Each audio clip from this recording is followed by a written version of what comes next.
start. Good afternoon, sir. I'm Dr. Dinesh from Viper. Hi, hello, Dr. Dinesh. I'm also Dr. Dinesh here.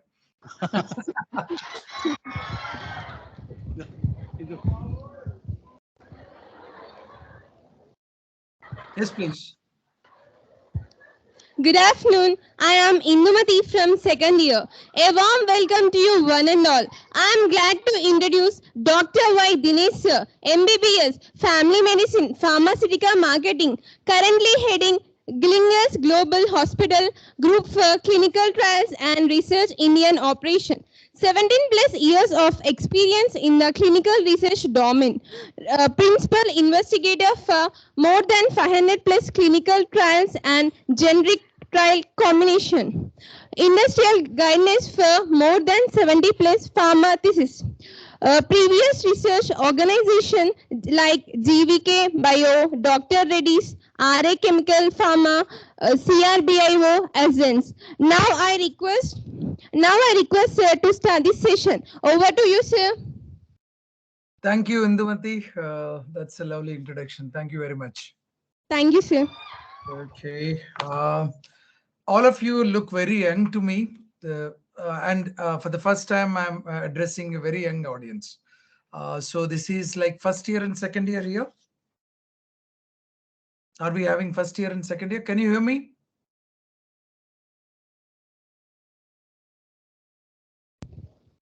Am I audible? Yes, sir. We have first year and second year students. Perfect, perfect. I think you're getting onto the mute. But anyways, hello to everyone. Possibly it's a Friday weekend, last session. It's a lovely auditorium that you have, and you're all looking good and great. Okay, let me start sharing my screen with you.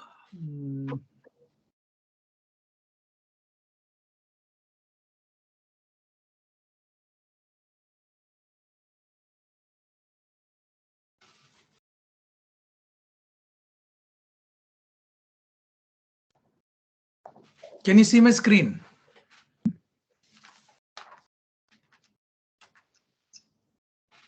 Yeah, can you see my screen? Sir, no. No? Okay.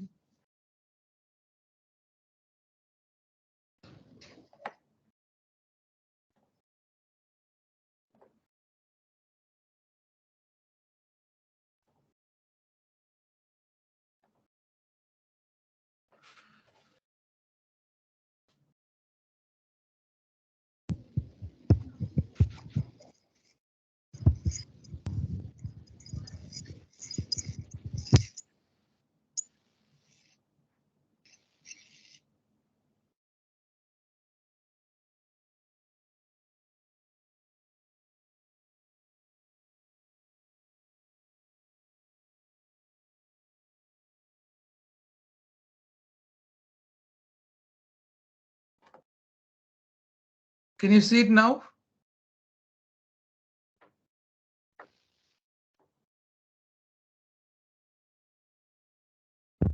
Hello, sir. Can you see it now? No, sir. Okay. Sir. So how is that? I'm able to stop sharing. Open tray. PowerPoint.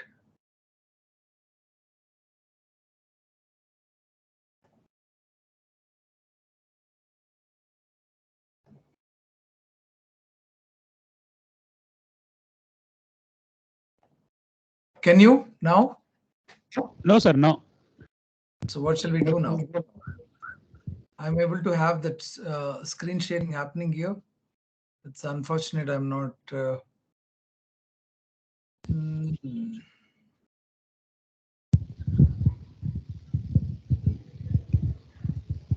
Because it shows sharing here. Yes, sir. Can you see this screen Yes, sir. now? Can you see the PPT? No, sir. No PPT. Only Now? screen visible, sir. Now? Mm, yes, sir. Now PPT is visible. Visible? Okay, Yes, perfect. sir. Perfect. Yeah, now we can see it, right? Yes, sir. Okay. So I think let me start with this. As I have said, you are relatively very young audience. I'm addressing for the first time, but still I'll try to make little interesting about what you need. Basically, I understand there are first years and second years here, and you got couple of more years to come out of college and look for jobs. And this is the best time for you to have fun in life. So I don't want to really, drain your minds by saying more about what is going to happen.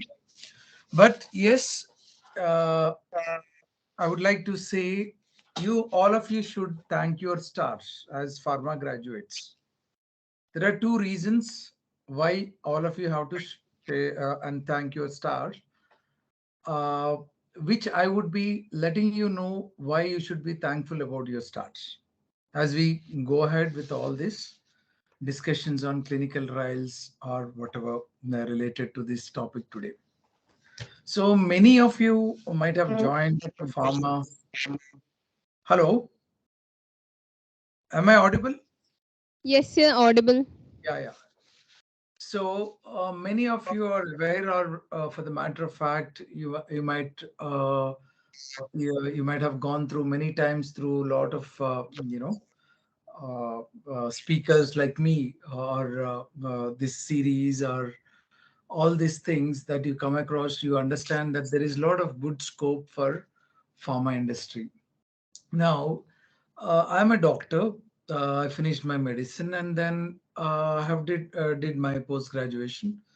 Uh, After that, I was just trying to understand where I should fit myself, whether I should start treating patients, and and then I started getting into government sector, getting into private sector, understanding, and I'm paid very less.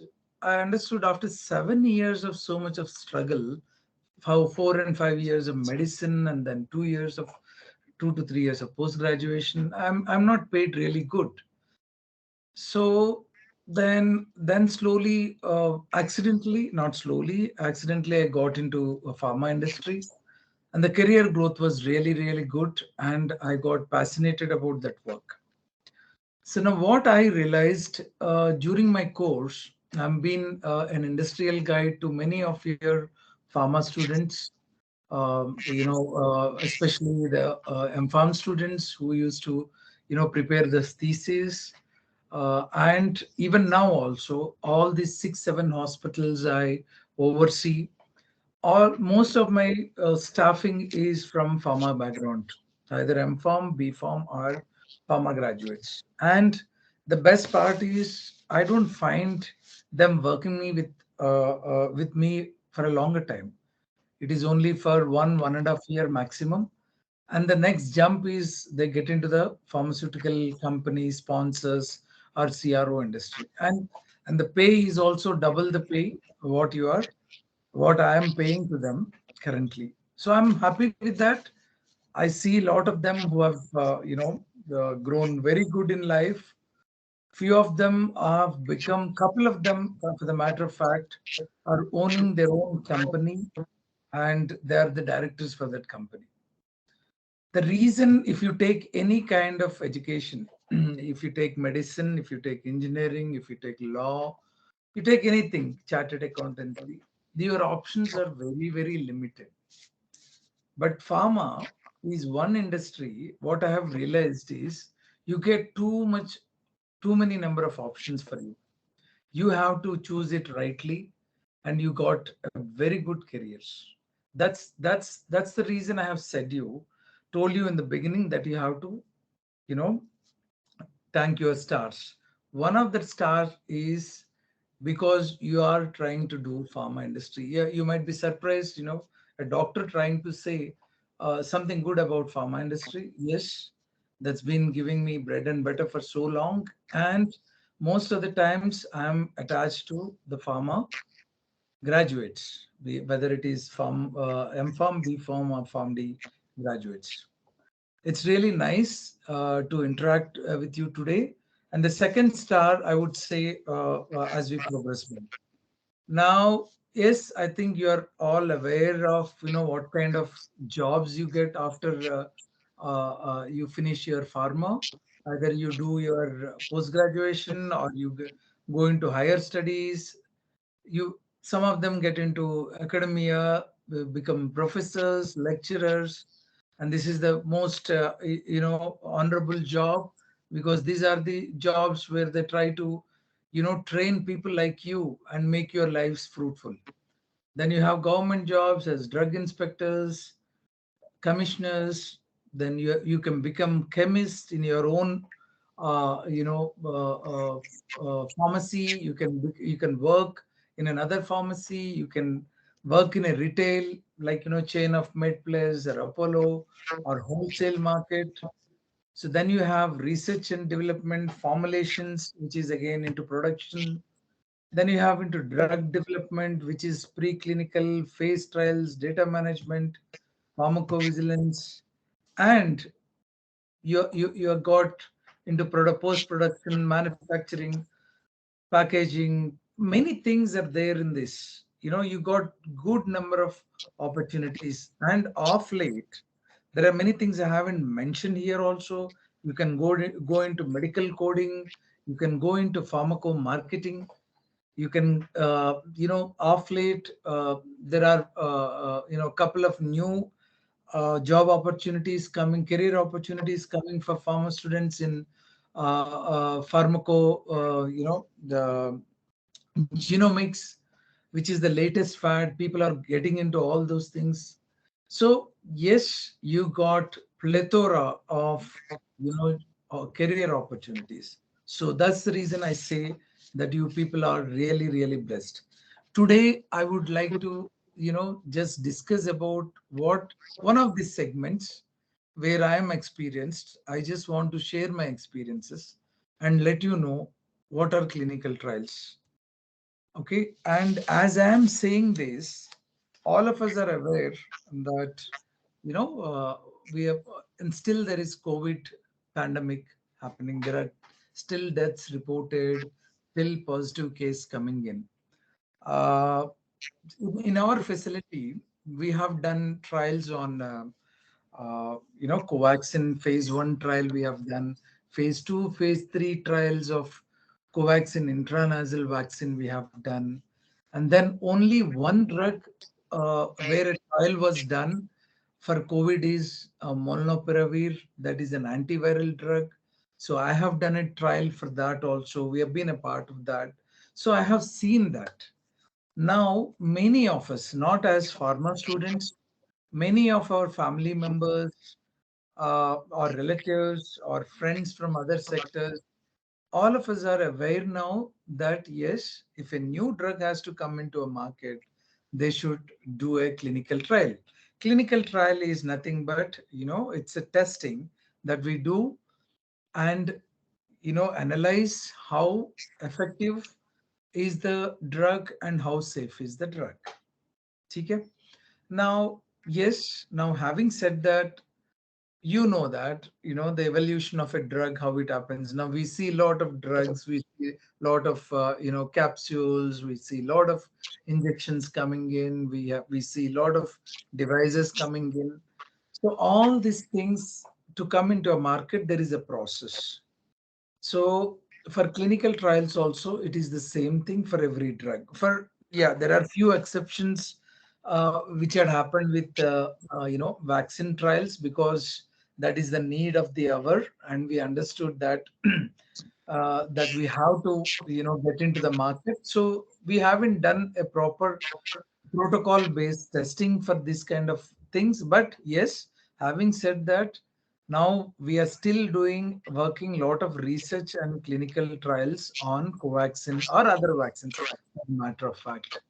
The recent research says that, I think, the booster dose, now many of us are in the process of having booster dose.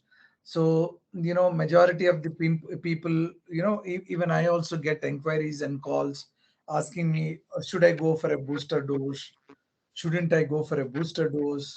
Which should I go? But I would not say that you should go or you shouldn't go.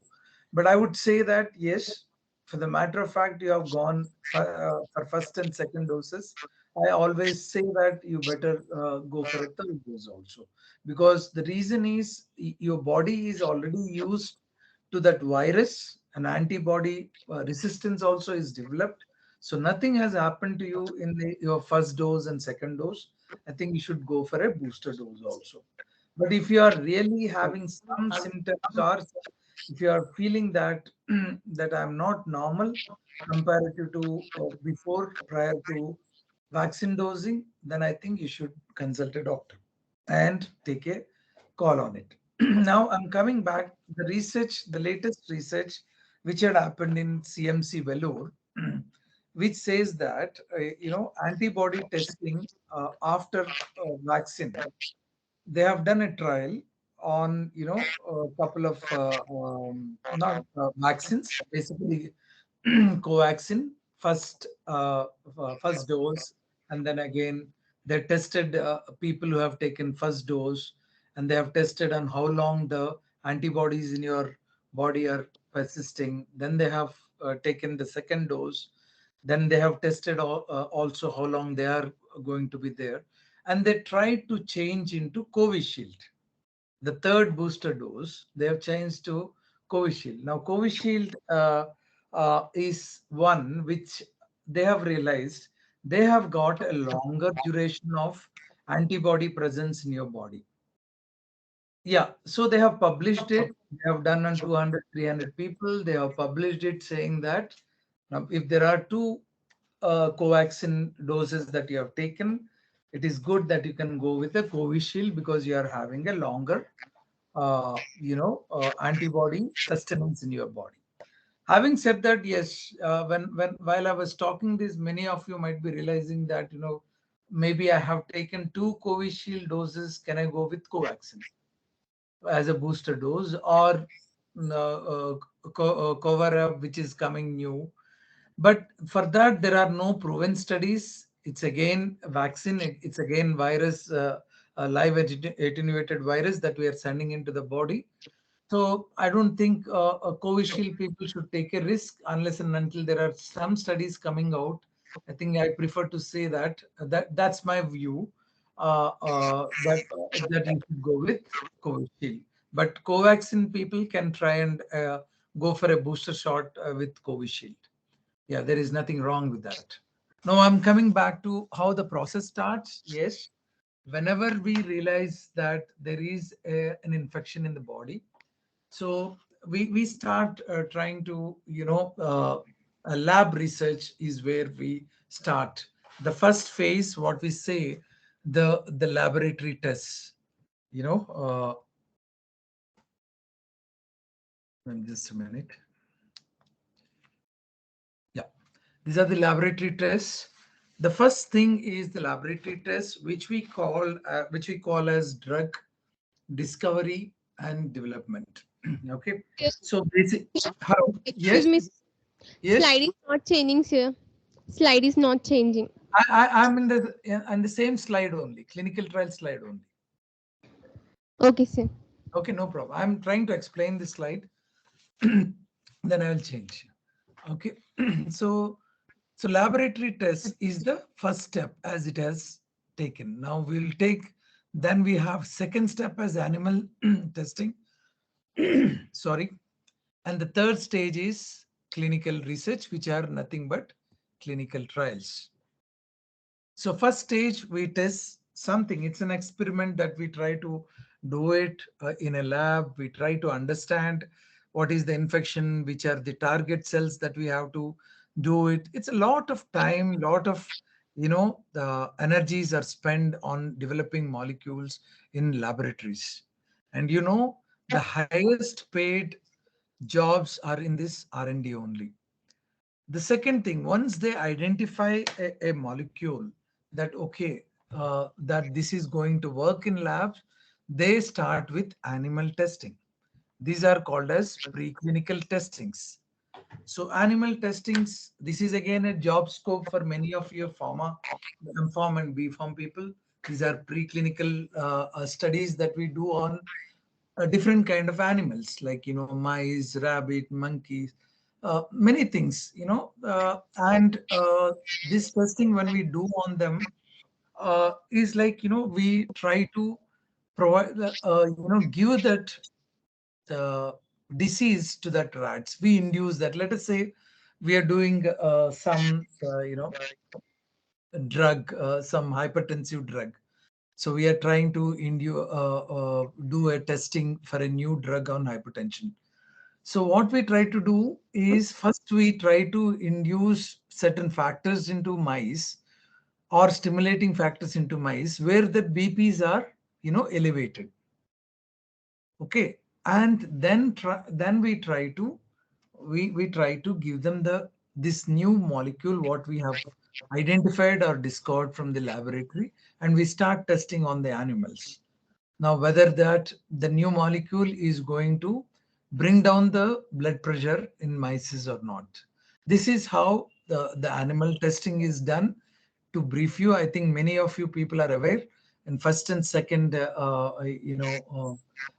years of your course in your college, this is where you would be oriented about. And they in this process they will try to test, you know, the safety and efficacy component. How safe is this new molecule? Are they getting any side effects? They'll try to assess their laboratory, what do you call, the laboratory test they do on the blood samples that they take from the mice or rabbit. And they also take, the second thing is they try to even take out the organs and try to do evaluate that and see how effectively that molecule is working on them. Basically, even whether the BP is coming down in that rat or not. Now after that, see, they submit it to the regulatory body. So in India, if you want to market any new drug, we have a body called as DCGI, Drug Control General of India. Okay, so we have to take all permissions here before starting any experiment or any trial, and even we have to take the permissions once we are completed with a trial or an experiment. Only once these people approves us, then we can go to next stage.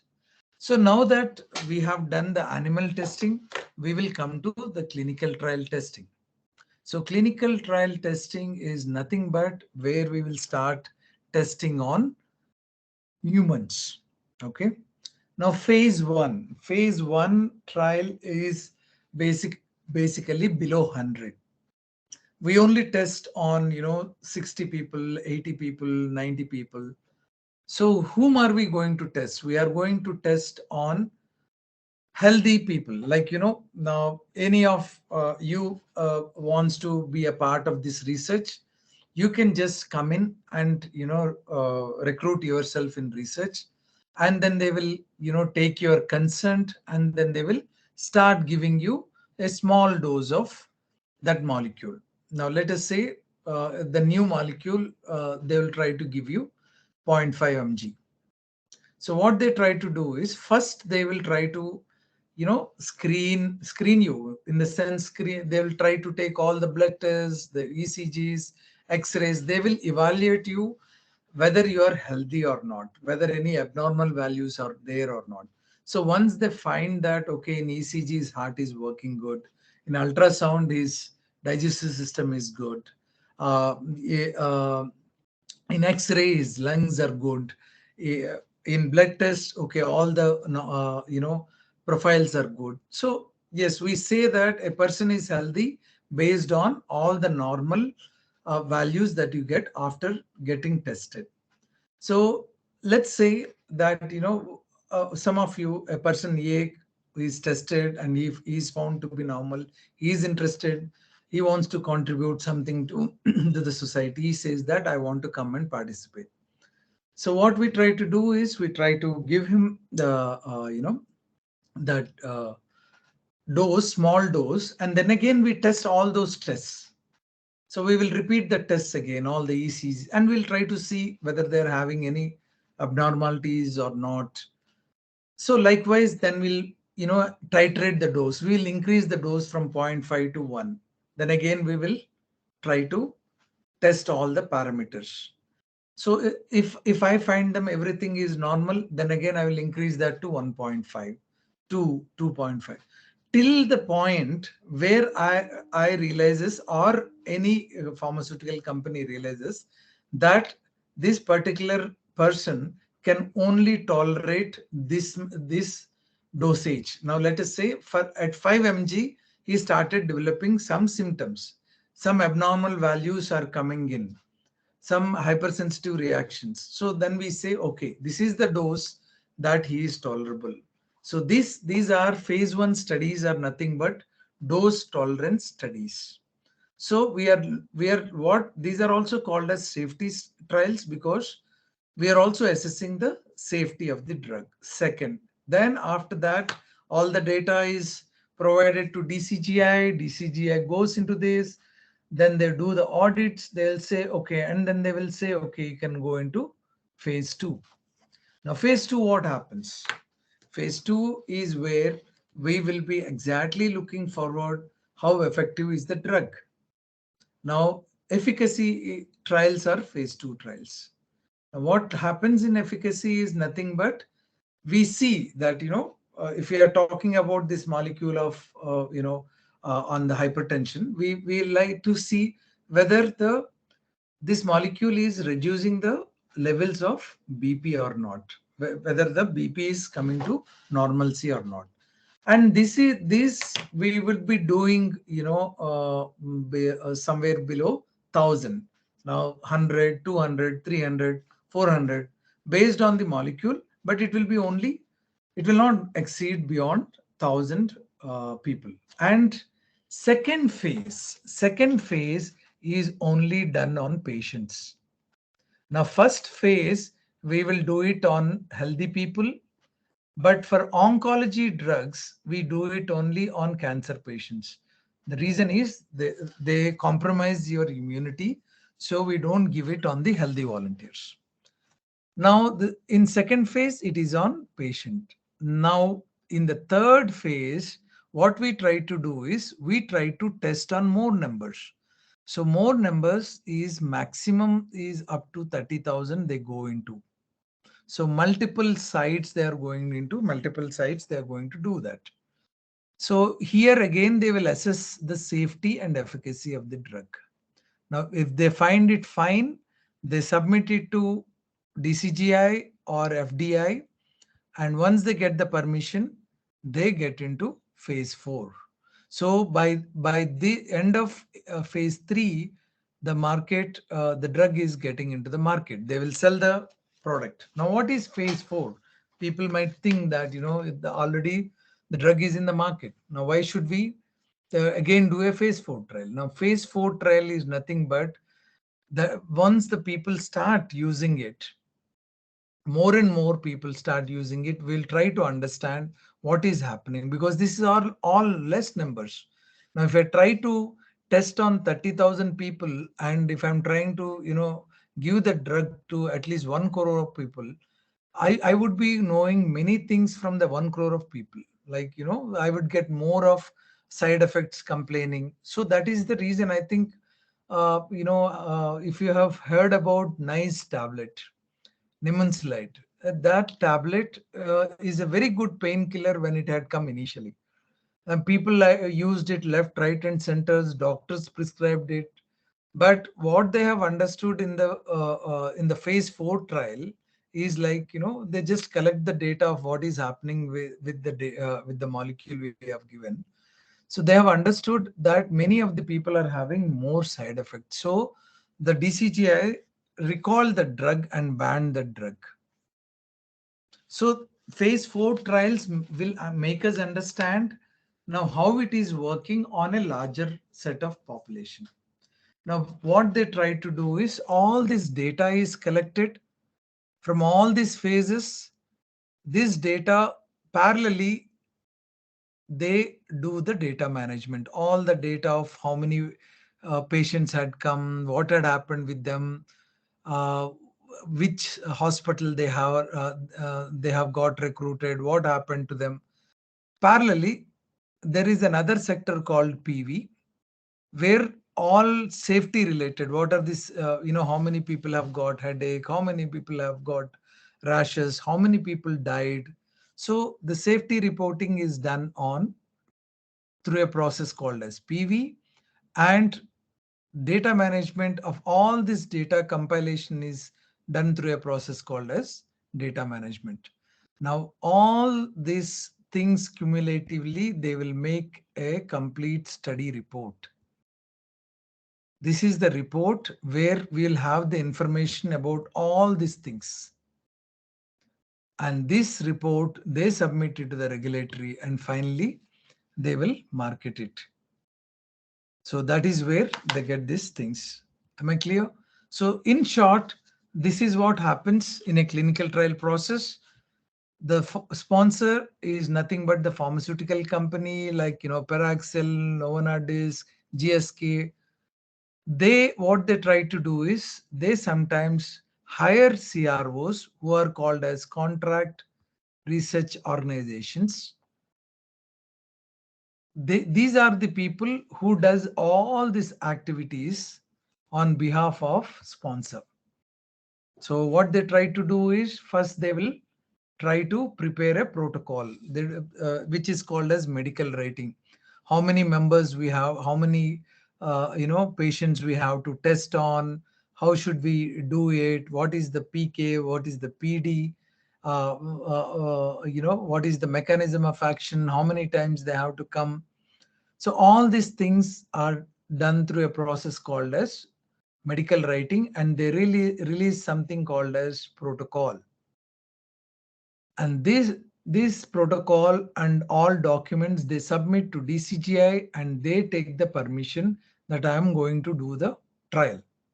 So once they get the permission, they say, let's say they're planning to do a phase 1 trial on 100 people.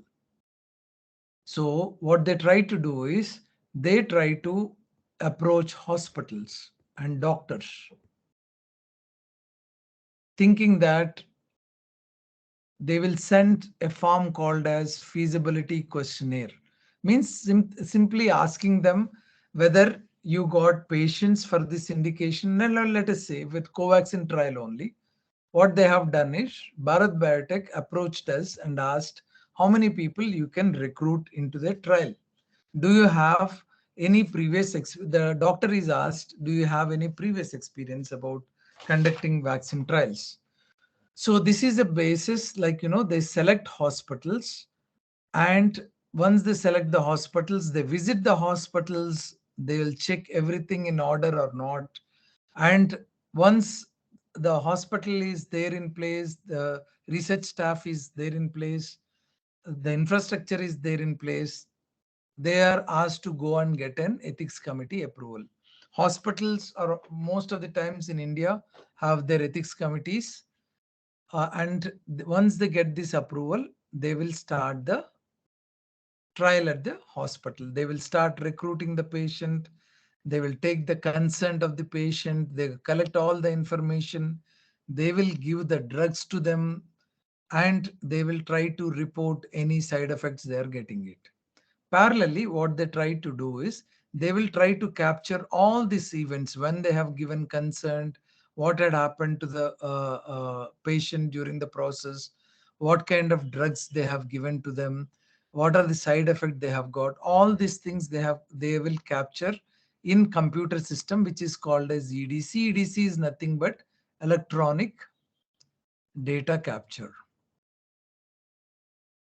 So whatever, now let us say this 100 patients, they have thought that they will get it from 10 hospitals. So, each doctor says, I will give you 10 patients for this testing. So let's say they might have started doing this in 10 hospitals. So all these 10 hospitals, EDC capture will happen. So all whatever is happening in these 10 hospitals, EDC captured will go to data management. Parallelly will go to pharmacovigilance. I have told you, right? Before. So this based on this pharmacovigilance, this is pharmacovigilance is nothing but safety reports. Now, what had happened to, let's say in one hospital there are two or three patients who have reported vomiting. In second hospital there is one patient who has reported vomiting. In 10th hospital there are five people who have reported vomiting. So all this compiling data and sharing the data to other hospitals is done through a process called as pharmacovigilance, right? So this is it. Data management is how they do. And data management jobs you have, sorry. So see, this is the growth that you can grow into. You can become a data analyst, you can become a associate data manager, data analyst again, a team leader and project leader. So it's a very good scope. Data management is a good scope. CRO, this one is a good scope. Then you have pharmacovigilance. This is again, safety associates. You can become senior duties, senior drug safety associates. You can become team leaders, team managers, delivery managers, and you can also get into regulatory filing. This is also very, very lucrative jobs that you are highly paid.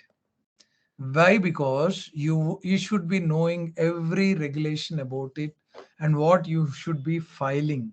Filing is nothing but submitting all the documents as per the requirements. So there are certain requirements from the drug regulatories, like FDA or DCGI. So they will say, and we have to file in that modules only. So once it is submitted, there might be they will audit it, and probably if you clear this audit, or during the audit they might raise you with some queries. The queries are resolved, then they will look back and then they are going to finally approve it. Okay, so this is my number, 767401438. You can note down. You're still very young, but I there are a lot of youngsters who connect with me through WhatsApp. You are free to talk with me and raise your concerns, and I can give you some support on how to go. So thank you. Now can we have some questions from your side? Yes, sir. Thanks for your topic, sir. There are a few questions. Yes, Sir, my please. question is, what is the protocol for clinical trial What is for the a new protocol? drug? Okay. For a new drug. Protocol. Yeah. Can you hear me? Yes, sir. Yeah. So you want to understand what is the protocol, right? Yes, sir. Okay. Protocol is a document. It is like 60 pages. It ranges from 30 pages to 100 pages. Now in protocol, we will try to give all information possible about a clinical trial. Okay, it is something like a storybook. Now, in protocol, what we are going to do is we will incorporate, okay, what is the drug? Now, let us say if it is a hypertensive drug, whether it is which class it is coming under. Is it a calcium channel blocker? Is it a beta blocker? Is it a diuretic? So, and we'll try to give we will also give a mechanism of action. Now, how we have in our theory books, we try to give some information about drugs. Okay, so then then we'll go into pharmacokinetics. We'll write something about pharmacodynamics. Then we try to say inclusion exclusion criteria. So let's say we want to do a trial on Covaxin, and initially once they started this trial, they said they wanted to have 18 years to 50 years of people who are healthy, who are not having any comorbid conditions like hypertension and diabetes. So so all this inclusion criteria, exclusion criteria includes this. Okay, the inclusion criteria says that you should be having the age of, you should be between age of 18 to 50 years. You should be willing to give a consent. Okay, you should know, you should be knowing, you should not be having any abnormalities in this so and so tests. So likewise, we will give every drug, we will have an inclusion criteria and an exclusion criteria. Now if you, some most of it also says about, if a woman is pregnant, that she should not be involved, because the drug might affect in the progress of the child also. So like this, like, they will ask the male patients to be away from the wife for certain period of time. So all these things will be there in inclusion and exclusion criteria. And along with this, when should these people come to hospital? When should they take the drugs? What kind of drugs we are going to see? Because most of the clinical trials are randomized trials. Randomized trials, either we will use three types of drugs or two types of drugs, and most of the times we use a placebo. Okay, few people will have placebo, few people will get the standard drug, few people will be getting that new drug which we are actually testing it. So it is in groups that we are going to do. So we will give an explanation of how we are going to do these groups and how we are going to give them. What if let us say we are giving a placebo, and we understand that the disease is progressing in that patient. So what we try to say, we'll take a call on that, and we see most of the times we will not simply try to test a single drug. An alternative therapy would be there always, but when we try to give a placebo, and when the disease is increased, obviously the disease increases because it is a dummy drug. uh, and once it increases, we will try to withdraw them. So we will try to give all this information in the protocol. Now, what are the responsibilities of a doctor who is called as investigator? We term them as investigators here. So these doctors, what they try to do is, there are certain regulations that they have to follow. So all these regulations are given in protocol. What is the research staff who is supporting the doctors should do it? How the samples collected should be stored? What temperatures we should store? What kind of tests we should do? Every information about it's something like a, we are trying to create a movie and we have written a story there. So it is a storybook. So protocol is, we will tell you what to do, what not to do. Okay. Okay, sir. So one more question. Yeah, What is please. the what is a booster dose, and what the time limit for the booster dose? Time duration. Booster dose, you're asking about this COVID? Yes, sir. Okay. What is booster dose is, see, basically, when we have a vaccine in our body, okay, there are different kinds of vaccines that we have. We try to give it, induce in your body. Okay. One is, where we try to kill the virus and we try to, inject that into the body. And nowadays there is synthetic vaccines, mRNAs, which actually the drugs in US, the vaccines in US, everything is made on mRNAs. So what, see, scientifically we are evolving, and what they say is mRNAs are good, but I don't know. My personal view is India has got a better cure rate than the Western world. Even now, also a lot of people in US are getting infected.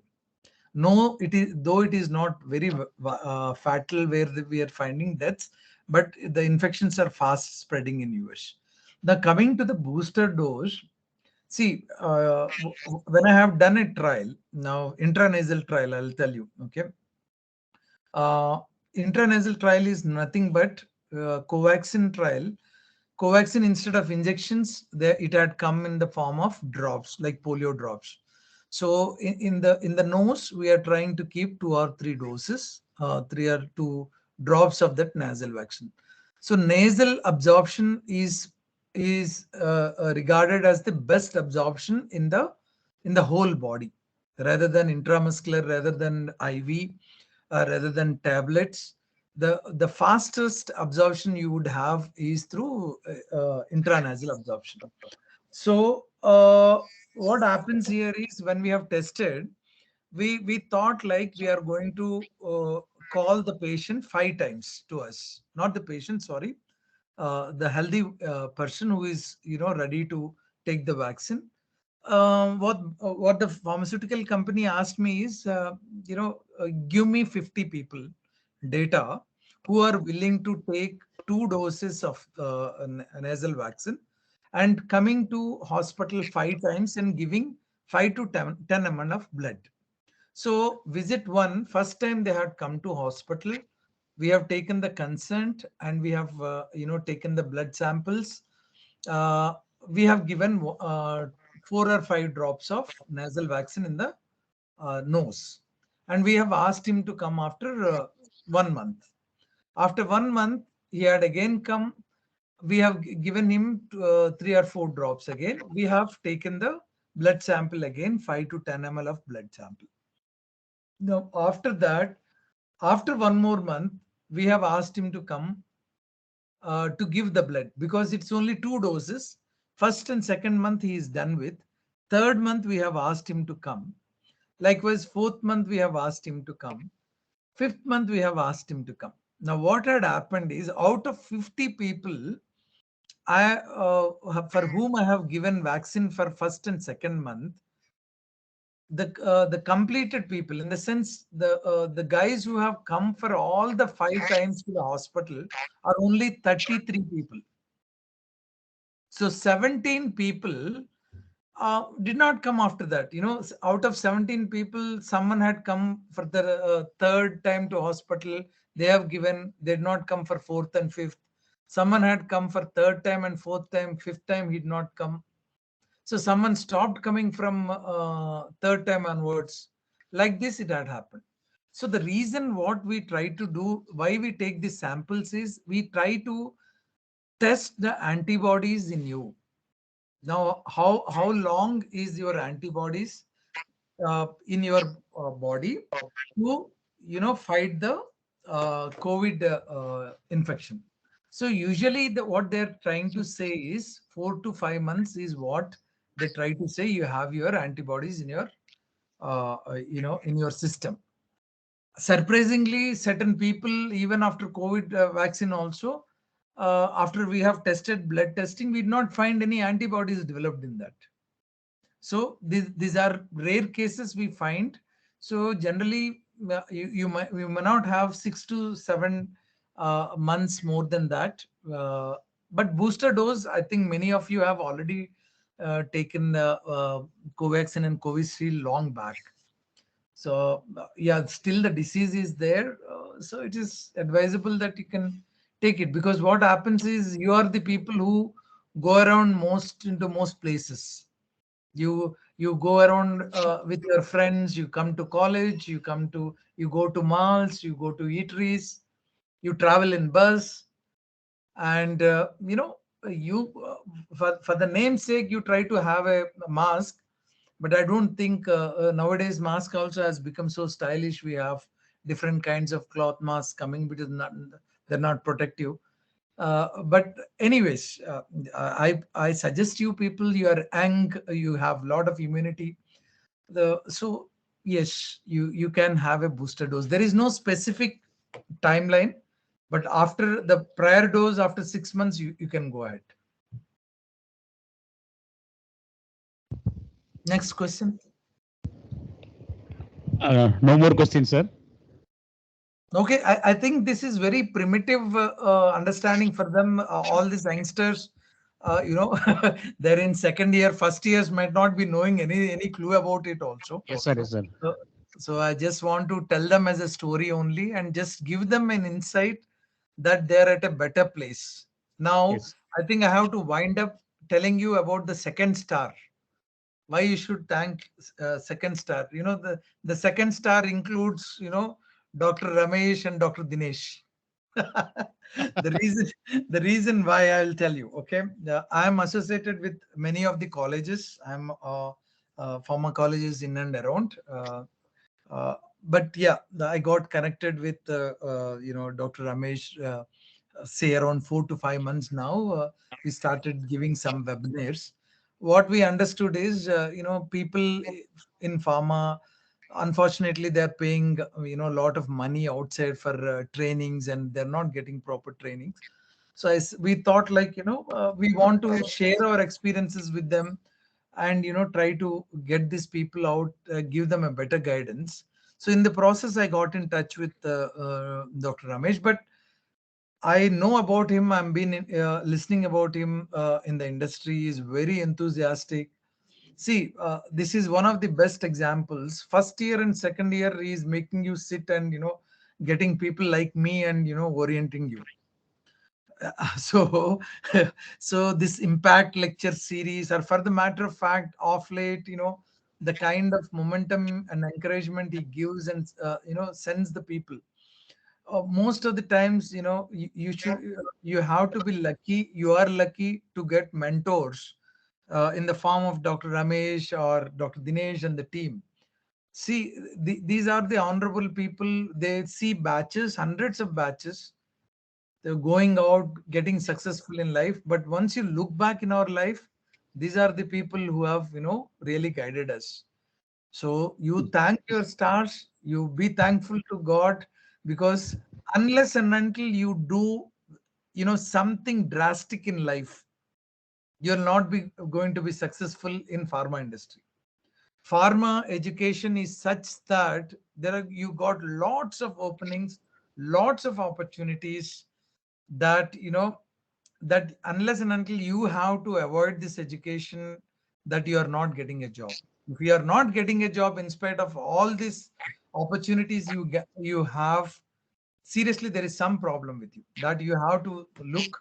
I think if you have to get tested, you have to get tested. So I realized after 20 years of my experience, I realized, I work in lots of segments. I work with technology. I'm involved with technology. I'm involved with science, medical sciences. I'm involved with data. I'm involved with pharma. So I have recently done my bachelor's in law. So even in law, I want to understand. You can get into medical, pharma legalities also. So there is lot of scope for you people. You just have to get focused, and that focus is bought by good mentors like Dr. Ramesh and Dr. Dinesh. So you take those guidance. If feel free to get in touch with me. I have given you that number. Don't think that if that is a silly question, let it be a silly question. And I expect silly questions from you only. So if you want anything to know, possibly third and fourth year would be the best years. Spend some time. Your generation is really, really good. The reason why is you got a lot of exposure to YouTubes. We never had that. Now I think the many people who are not even attending colleges and trying to understand the YouTube and give their exams. But yes, you miss college, you miss many things in life. College is something that you have to come. The good or bad, you'll have a very good experience in college. But having said that, you people have lot of exposure to a lot of things. So all concepts, your professor says, the web is there, you get videos there, you get content there. So it's only that you have to give some time to you. Even in Instagram, Twitter, nowadays people are, I think very soon I'm going to start giving you some snippets, reels, and shorts in Instagrams about clinical research only, so that you will understand. Something like the question that you have raised about what is protocol. Now let me make a 1 minute reel on that, and so that you can. So there are many people who are doing that. So you can just try to understand. It's only the time that you have to spend. You spend some time at least in a week, or at least half an hour or 1 hour before going to sleep. What I'm trying to tell you is not to read and study. I'm giving you the one which you like is to just watch something. At least start from there. Automatically, you get interest on reading books, isn't it?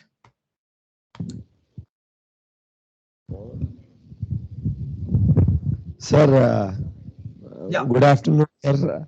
I'm Ramesh, sir. We still did not meet. I'm the principal. sir, it's an honor and pleasure to meet Yeah, you, to talk to you. We have spoken I think on I took my time to meet you yes, personally, and I think definitely. I I am also looking forward. I'm sure. as passionate as you are. You are bombarding me with all the activities that you do at your college, and it's very inspiring the way that you are trying to, guide the people. I hardly Yes, find, the other colleges management yes, proactively, getting involved them in this kind of activities. Even but the morning section and the afternoon sections are completely different. It is good for this kind of people. They will yes, understand different concepts, right, sir? Tell yes. me. No, I mean, I just want to thank you personally. Of course, I will come personally, We'll and meet up, sir. Dinesh, definitely we should meet, sir. Uh, Definitely, sir. Thank you so much for your Thank- valuable time. Despite your busy schedule and short term, you have accepted our invitation, sir. It's a no issues, pleasure. sir. I'll come and pleasure meet is you. pleasure is mine also, sir. Thank you all very much. Thank you, Dr. Dinesh. uh, of course, I don't have to thank Dr. Ramesh. I don't think he's a good guidance to many of you. He's a very good mentor. You're lucky, guys. Best use of his experience. He's a very renowned guy in the industry. He can take you to places. We don't have to come on webinar and try to give inputs. He himself is a walking mentor for you. Okay. Thank you Thank so you. much. Thank you. Thank Thank you all.